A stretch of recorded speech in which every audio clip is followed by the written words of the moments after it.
Today I am going to discuss about the second part of the video on light on a dark lady.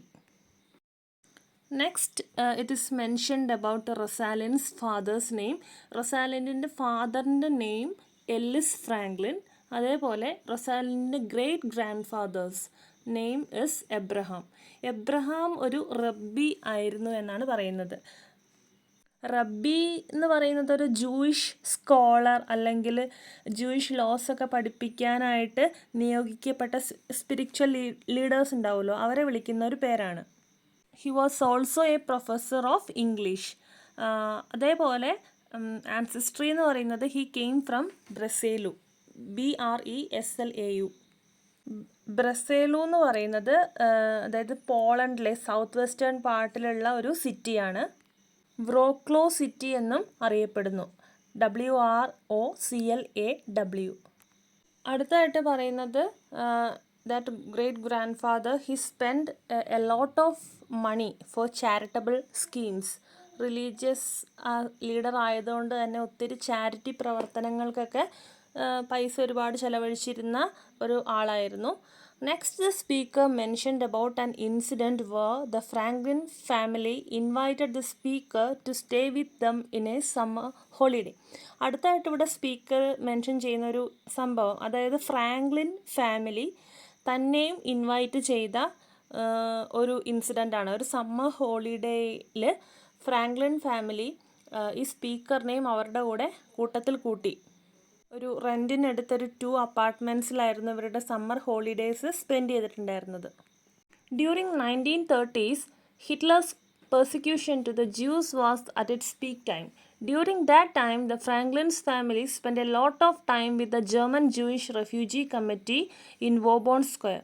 അടുത്തതായിട്ട് പറയുന്നത് 1930കളിലൊക്കെ ജൂതന്മാർക്കെതിരായിട്ടുള്ള ഹിറ്റ്ലറുടെ പീഡനം അത് അതിൻ്റെ ഉച്ചസ്ഥായിലായിരിക്കുന്ന ഒരു സമയം ആയിരുന്നു ഈ 1930s എന്ന് പറയുന്നത്.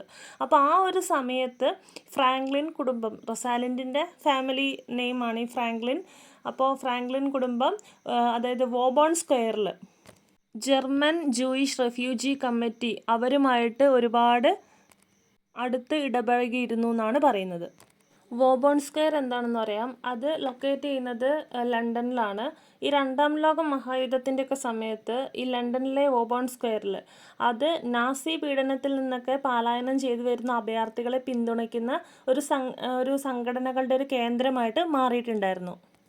അപ്പോൾ അവരുടെ ഒരു പ്രവർത്തനമൊക്കെ എങ്ങനെയാണെന്ന് വെച്ച് കഴിഞ്ഞാൽ അവരൊരുപാട് ദുരിതാശ്വാസ പുനരധിവാസ സേവനങ്ങൾ ചെയ്യും, സാമ്പത്തിക സഹായം ചെയ്യും, നിയമപരമായിട്ടുള്ള പിന്തുണകൾ ചെയ്യും. അതൊക്കെയാണ് ഈ ഒരു ഓർഗനൈസേഷൻ ഓർ റെഫ്യൂജി കമ്മിറ്റീൻ്റെ ഒരു മേജർ എയിംസ് എന്നൊക്കെ പറയുന്നത്. അപ്പോൾ ഇവരുടെ കൂടെ ഫ്രാങ്ക്ലിൻ ഫാമിലി കൂടുതൽ സമയം ചെലവഴിച്ചിട്ടുണ്ടായിരുന്നു. So it was in that place Rosalind and the speaker spent a lot of time helping to do paperworks and other works. അപ്പോൾ ആ ഒരു സ്ഥലത്ത് വെച്ചിട്ടായിരുന്നു റൊസാലിൻഡും അതേപോലെ ഈ പറയുന്ന സ്പീക്കറും പല രീതിയിലുള്ള പേപ്പർ വർക്ക്സും അതേപോലെ മറ്റു പല ജോലികളും അവരെ സഹായിക്കാനായിട്ട്, റെഫ്യൂജി കമ്മിറ്റീനെ സഹായിക്കാനായിട്ട് പേപ്പർ വർക്ക്സും സർവീസസൊക്കെ അവർ ചെയ്തിട്ടുണ്ടായിരുന്നു. റൊസാലിൻഡും സ്പീക്കറും തമ്മിലൊരു ഗുഡ് ഫ്രണ്ട്ഷിപ്പ് ഡെവലപ്പ് ചെയ്തത് ആ ഒരു സ്ഥലത്ത് വെച്ചിട്ടായിരുന്നു എന്നാണ് പറയുന്നത്. ഫ്രാങ്ക്ലിൻ കുടുംബത്തിൽ പിന്നെ പറയുന്നത് in Franklin family there were a lot of women who are more powerful and made their mark by public work. പിന്നെ സ്പീക്കർ പറയുന്നത് ഈ ഫ്രാങ്ക്ലിൻ ഫാമിലിയിൽ ഒരുപാട് സ്ത്രീകൾ, വളരെ സ്ട്രോങ് ആൻഡ് പവർഫുൾ ആയിട്ടുള്ള ഒരുപാട് സ്ത്രീകളുണ്ടായിരുന്നു. Okay, they concentrated their efforts spending time with the disadvantaged members. അപ്പോൾ അവർക്കിടയിലും അവരുടെ ചുറ്റും ഉള്ള അതായത് ഹെൽപ്പ് വേണ്ടുന്ന, അതായത് മറ്റുള്ളവരുടെ സഹായം വേണ്ടി വരുന്ന ആൾക്കാരെയൊക്കെ ഉയർത്തിക്കൊണ്ട് വരാനായിട്ട് അവർ ഒരുപാട് പരിശ്രമിച്ചിട്ടുണ്ടായിരുന്നു. They worked a lot to raise the standard of life and to empower women to get more education and make them more independent. അപ്പോൾ അവർ കൂട്ടമായിട്ട് പ്രവർത്തിച്ചു. എന്തിനാണെന്ന് വെച്ച് കഴിഞ്ഞാൽ ഈ പറയുന്ന ഡിസഡ്വാൻറ്റേജ്ഡ് മെമ്പേഴ്സ് ആൾക്കാരുടെ ലൈഫ് സ്റ്റാൻഡേർഡ് ഉയർത്താനും അവരെ ശാക്തീകരിക്കാനും അതേപോലെ വിദ്യാഭ്യാസപരമായിട്ട് ഒരുപാട് മുന്നിലേക്ക് എത്താൻ അവരെ പ്രേരിപ്പിക്കാനും ഒക്കെ, അതേപോലെ ഇൻഡിപെൻഡൻ്റ് ആയിട്ട് ചിന്തിക്കാനും അങ്ങനെ ഒരു ഫോർവേഡ് തിങ്കിങ് ഉള്ള ആൾക്കാരാക്കി മാറ്റുന്നതിന് വേണ്ടിയിട്ട് ഈ പവർഫുൾ വിമൻ ഒരുപാട് വർക്ക് ചെയ്തിട്ടുണ്ടായിരുന്നു എന്നാണ് പറയുന്നത്. Ellis Franklin had believed that his daughters would follow the family tradition and would spend their valuable time to the benefit of society than to their own benefits. Ellis Franklin ഞാൻ നേരത്തെ പറഞ്ഞ പോലെ റൊസാലിൻഡിൻ്റെ ഫാദറാണ്. അപ്പോൾ ഫാദറിനൊരു വിശ്വാസം ഉണ്ടായിരുന്നു തൻ്റെ മക്കൾ, റൊസാലിൻഡ് ഉൾപ്പെടുന്ന തൻ്റെ മക്കൾ എന്താണ് തൻ്റെ അതായത് പാരമ്പര്യമായിട്ടുള്ള കാര്യങ്ങൾ അത് കാത്തു സൂക്ഷിക്കും, അതോടൊപ്പം തന്നെ സെൽഫിഷ് ആകാതെ സൊസൈറ്റിക്ക് വേണ്ടിയിട്ട് അവർ ഒരുപാട് സെർവ് ചെയ്യും. ആ രീതിയിലുള്ള മനസ്ഥിതിയുള്ള ആൾക്കാരായിട്ട് മാറും, അല്ലെങ്കിൽ അങ്ങനെ ആയിരിക്കണം തൻ്റെ മക്കൾ എന്ന് ഫാദറിനൊരു ആഗ്രഹം ഉണ്ടായിരുന്നു. Okay, this was what he expected from his powerful daughters. അതായിരുന്നു ഫാദർ എന്ന രീതിയിൽ ഫാദറിൻ്റെ ഒരു സ്വപ്നം എന്ന് പറയുന്നത്. ഇത്രയുമാണ് ആദ്യത്തെ പാർട്ടിൽ പറയുന്നത്, അതായത് റൊസാലിൻഡ് ഫ്രാങ്ക്ലിൻ്റെ ഒരു ബാക്ക്ഗ്രൗണ്ടിനെ പറ്റിയിട്ട്. രണ്ടാമത്തെ പാർട്ടിൽ എബൌട്ട് കേംബ്രിഡ്ജ് യൂണിവേഴ്സിറ്റിയിലെ കാര്യങ്ങളാണ് പറയുന്നത്. Rosalind determined to enrol into Cambridge as soon as possible and succeeded in gaining a place in Newnham very early. അപ്പോൾ റൊസാലിൻഡിന് ഒരു ആഗ്രഹം ഉണ്ടായിരുന്നു കേംബ്രിഡ്ജ് യൂണിവേഴ്സിറ്റി അവിടെ പഠിക്കണം, അവിടെ നിന്ന് തൻ്റെ ലൈഫിലൊരു സക്സസ് നേടണം, അങ്ങനെ ഒരുപാട് ആഗ്രഹമായിരുന്നു റൊസാലിൻഡിന്. ഓക്കെ, അതേപോലെ റൊസാലിൻഡിൻ്റെ ആഗ്രഹപ്രകാരം പെട്ടെന്ന് തന്നെ ന്യൂൻഹാം കോളേജ് എന്ന് പറഞ്ഞാൽ കേംബ്രിഡ്ജിലെ ഏറ്റവും വലിയ ഒരു കോളേജിൽ പെടുന്ന ഒന്നാണ് ന്യൂൻഹാം കോളേജ്. ഒരു വിമൻസ് കോളേജായിട്ട് തുടങ്ങിയ 1871 ഒരു വിമൻസ് കോളേജായിട്ട് തുടങ്ങിയ ഒന്നാണ് ന്യൂൻഹാം കോളേജ്. അതായത് അവിടെ ഒരു എൻട്രി നേടാനായിട്ട് സാധിച്ചു എന്നാണ് പറയുന്നത്. But after 1 year speaker moved to Girton എന്ന് പറയുന്നത് ഗിർട്ടൺ കോളേജ് കേംബ്രിഡ്ജിലെ അനദർ കോളേജാണ്, just like Newnham. But during the university days speaker and Rosalind met rarely. അപ്പോൾ ഈ കേംബ്രിഡ്ജ് യൂണിവേഴ്സിറ്റി പഠനത്തിൻ്റെ ഇടയിൽ ഈ സ്പീക്കറും റൊസാലിൻഡും വളരെ റെയറായിട്ടാണ് കണ്ടുമുട്ടിയിട്ടുണ്ടായിരുന്നുള്ളൂ. Rosalind was really hard working one. പിന്നെ റൊസാലിൻഡിനെ പറ്റി പറയുന്നത് ഹാർഡ് വർക്കിംഗ് പേഴ്സൺ ആയിട്ടാണ്. She worked exceptionally hard throughout their undergraduate years. UG degree കാലഘട്ടത്തിലൊക്കെ വളരെയധികം ഹാർഡ് വർക്കിംഗ് ആയിരുന്നു, എക്സെപ്ഷണൽ, അതായത് എല്ലാവരെക്കാളും എക്സലൻ്റ് ആയിട്ടുള്ളൊരു കുട്ടിയായിരുന്നു റൊസാലിൻഡ് എന്ന് പറയുന്നത്. പക്ഷേ ബട്ട് ഇൻ ദ ഫൈനൽ ഇയേഴ്സിലെ എക്സാമിൽ നോക്കുമ്പോൾ Rosalind did not fulfil the expectations of teachers. അപ്പോൾ ഇവളൊരു റാങ്ക് ഹോൾഡർ, ടോപ്പർ, ആ ഒരു എക്സ്പെക്റ്റേഷനായിരുന്നു ടീച്ചേഴ്സിനും ട്യൂട്ടേഴ്സിനൊക്കെ ഉണ്ടായിരുന്നത്.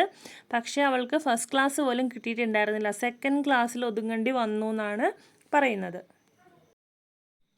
Next, the speaker doubts whether she answered all questions in high standards and in an exceptional way which did not commend itself to the examiners.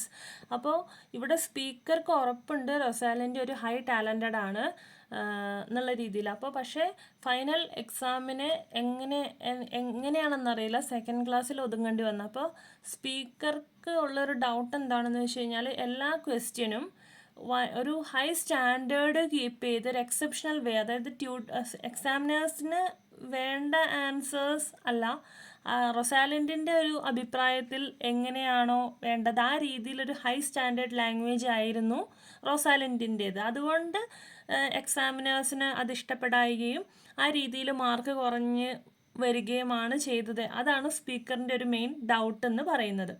റൊസാലിൻഡ് was the prime example of talented one. അപ്പോൾ ഇവിടെ second class ആണെങ്കിൽ കൂടി റൊസാലിൻഡ് ഭയങ്കര talented ആണ് എന്ന് ഇന്നും ഇത് പറയുമ്പോഴും സ്പീക്കർ വിശ്വസിക്കുന്നു. Okay, Rosalind was the prime example of talented one with second class from less talented ones with the first class. അപ്പോൾ ഇവിടെ സ്പീക്കർക്ക് ഉറപ്പുണ്ട് ഈ ഫസ്റ്റ് ക്ലാസ് കിട്ടിയ ടാലൻറ്റഡ് വൺസ് അവരെക്കാട്ടും ഹൈ ടാലൻറ്റഡ് ആണ് ഈ സെക്കൻഡ് ക്ലാസ്സിൽ നിൽക്കുന്ന ഈ റൊസാലിൻഡ് എന്ന് പറയുന്നത്. ഓക്കെ, അപ്പോൾ ഈ ഫസ്റ്റ് ക്ലാസ് കിട്ടിയവരെക്കാട്ടും ടാലൻറ്റഡ് ആയിട്ടുള്ള ഒരാളാണ് ഈ സെക്കൻഡ് ക്ലാസ്സിലുള്ളത് എന്നുള്ള രീതിയിലാണ് റൊസാലൻഡിനെ പറ്റി പറയുന്നത്. Rosalind was disappointed with her result. അപ്പോൾ റിസൾട്ട് സെക്കൻഡ് ക്ലാസ് ആ രീതിയിൽ ഒരിക്കലും റൊസാലൻഡ് എക്സ്പെക്റ്റ് ചെയ്തിട്ടുണ്ടായിരുന്നില്ല, അതുകൊണ്ട് ഡിസപ്പോയിൻറ്റഡ് ആയിട്ടുണ്ടായിരുന്നു. And here the speaker did not imagine that she had ever before faced a failure in her life. അപ്പോൾ വളർന്നു വന്ന ഓരോ സ്റ്റേജിലും റൊസാലൻഡിന് ഒരു ഫെയിലിയർ എന്നത് അവൾ ഫേസ് ചെയ്തിട്ടുണ്ടാവില്ല എന്ന് ഉറപ്പാണ്. അവളുടെ ജീവിത രീതികളും അതൊക്കെ കണ്ടു കഴിഞ്ഞാൽ ആ രീതിയിൽ നമുക്ക് കൺക്ലൂഡ് ചെയ്യാനായിട്ട് പറ്റുള്ളൂ. In all phases of her life she set a high standard. അതുകൊണ്ടാണ് സ്പീക്കർ അത്ര ഉറപ്പായിട്ട് പറയുന്നത്. This made her to suffer at many stages of her life. പിന്നെ പറയുന്നത് എന്താണെന്ന് വെച്ച് കഴിഞ്ഞാൽ അവൾ അക്കാദമിക് ആയിട്ട് മാത്രമല്ല, അവൾ ലൈഫിൽ ഇടപെട്ടിട്ടുള്ള ഏത് മേഖലകളിലും അവൾ വളരെ ഹൈ സ്റ്റാൻഡേർഡ് ആ ഒരു രീതിയിൽ എക്സെപ്ഷണലായിട്ട് പെരുമാറിയിട്ടുണ്ടായിരുന്നു. അത് അവൾ ഒരുപാട് സഫർ ചെയ്യുന്നതിലേക്കും വിഷമിക്കുന്നതിലേക്കുമൊക്കെ, അതായത് ബാക്കിയുള്ളവരെ പോലെ അല്ലായിരുന്നു അവൾ. അതുകൊണ്ട് തന്നെ അവൾ ഒരുപാട് സഫർ ചെയ്യേണ്ടി വന്നിട്ടുണ്ട്. ഓക്കെ, അതായത് വ്യത്യസ്തമായിട്ടുള്ള കാഴ്ചപ്പാടുകൾ കീപ്പ് ചെയ്യുന്നവർ സമൂഹം എങ്ങനെയാണോ കാണുന്നത് അതേപോലെയുള്ള സഫറിങ്സ്, പക്ഷേ അവളുടെ ഒരു നിലപാടിൽ ഉറച്ചു നിൽക്കുന്ന രീതിയിൽ തന്നെ ആയിരുന്നു. അതാണ് റൊസാലൻഡിനെ പറ്റി പറയാനുള്ളത്. Later, she got a research grant. With that, she continued her Cambridge on gas phase chromatography. അതിനുശേഷം അവൾക്ക് റിസർച്ച് ഫെലോഷിപ്പ് കിട്ടുവാണ്. അപ്പോൾ ആ ഫെലോഷിപ്പിൽ നിന്ന് കിട്ടുന്ന ഗ്രാൻഡ് വെച്ച് അവൾ കേംബ്രിഡ്ജ് യൂണിവേഴ്സിറ്റിയിൽ തന്നെ കണ്ടിന്യൂ ചെയ്യുകയാണ്. ഓക്കെ, ഗ്യാസ് ഫേസ് ക്രോമാറ്റോഗ്രാഫി എന്ന് പറയുന്നത് ഒരു അനലിറ്റിക്കൽ മെത്തേഡാണ്. അതായത് ഏതെങ്കിലും ഒരു മിക്സ്ചറിൻ്റെ ബോയിലിംഗ് പോയിൻ്റ്, അതേപോലെ മോളിക്കുലാറിൻ്റെ വെയിറ്റ്, അങ്ങനത്തെ കാര്യങ്ങളൊക്കെ അടിസ്ഥാനമാക്കിയിട്ട് അതിനെ വേർതിരിക്കാനും അതിനെ തിരിച്ചറിയാനും അളക്കാനും ഒക്കെ ഉപയോഗിക്കുന്നൊരു വിശകലന സാങ്കേതിക രീതിയാണ് ഈ GPC, അതായത് ഗ്യാസ് ഫേസ് ക്രോമാറ്റോഗ്രാഫി എന്ന് പറയുന്നത്. അപ്പോൾ ആ ഒരു ടോപ്പിക്കിലാണ് റൊസാലൻഡ് അവളുടെ റിസർച്ച് ഏരിയ മുന്നോട്ട് പോയിക്കൊണ്ടിരുന്നത്. റൊസാലൻഡിൻ്റെ ഗൈഡിൻ്റെ നെയിമാണ് റൊണാൾഡ് നോറിഷ്. റൊണാൾഡ് നോറിഷിൻ്റെ കീഴിലായിരുന്നു റിസർച്ച് ചെയ്തുകൊണ്ടിരുന്നത്. അങ്ങനെ അവളുടെ റൊസാലൻഡിൻ്റെ PhD തീസിസ് അക്സെപ്റ്റ് ചെയ്യുന്നുണ്ട്. And she became A PhD scholar and later the thesis got accepted. So in that year itself, Rosalind assisted a French refugee named Adrien Weil. Adrien Weil എന്ന ഒരു French അഭയാർത്ഥിയാണ്. അയാൾ പരിചയപ്പെടുന്നു. And to helped him to run a hostel. Okay, ഒരു hostel അത് നടത്തിക്കൊണ്ട് പോകാനായിട്ട് അയാളെ സഹായിക്കുന്നു. അയാളുടെ കൂടെ കൂടുതൽ സമയം ചെലവഴിച്ചിട്ടുണ്ടായിരുന്നു എന്നാണ് പറയുന്നത്. Later both these people became close friends. It was Adrian who was a scientist who helped Rosalind to emerge from her formal family background and traditional schooling. അപ്പോൾ ഈ അഡ്രിയാൻ വെയിൽ എന്ന് പറയുന്നൊരു വ്യക്തി ഒരു സയൻറ്റിസ്റ്റ് ആയിരുന്നു എന്നാണ് പറയുന്നത്. അപ്പോൾ സയൻറ്റിസ്റ്റ് ആയിരുന്നു, എന്നാലും അഡ്രിയാൻ വേറെ രീതിയിൽ, അതായത് അവളെ ഒരു മോറലി വെൽ നേച്ചേർഡ് ആയിട്ടുള്ളൊരു പേഴ്സണാലിറ്റി ആക്കി മാറ്റാനൊക്കെ ആയിട്ട് അഡ്രിയാൻ ഒരുപാട് സഹായിച്ചിട്ടുണ്ടായിരുന്നു എന്നാണ് പറയുന്നത്. അതായത് അവളുടെ ഒരു ഇൻ്റലക്ച്വൽ വെൽബീയിങ്ങിന് വേണ്ടിയിട്ടൊക്കെ ഒരുപാട് ഇവളെ ട്രെയിൻ ചെയ്തിട്ടുണ്ടായിരുന്നു, ഇവളെ മെൻറ്റർ ചെയ്തിട്ടുണ്ടായിരുന്നു എന്നുള്ള രീതിയിലാണ് പറയുന്നത്.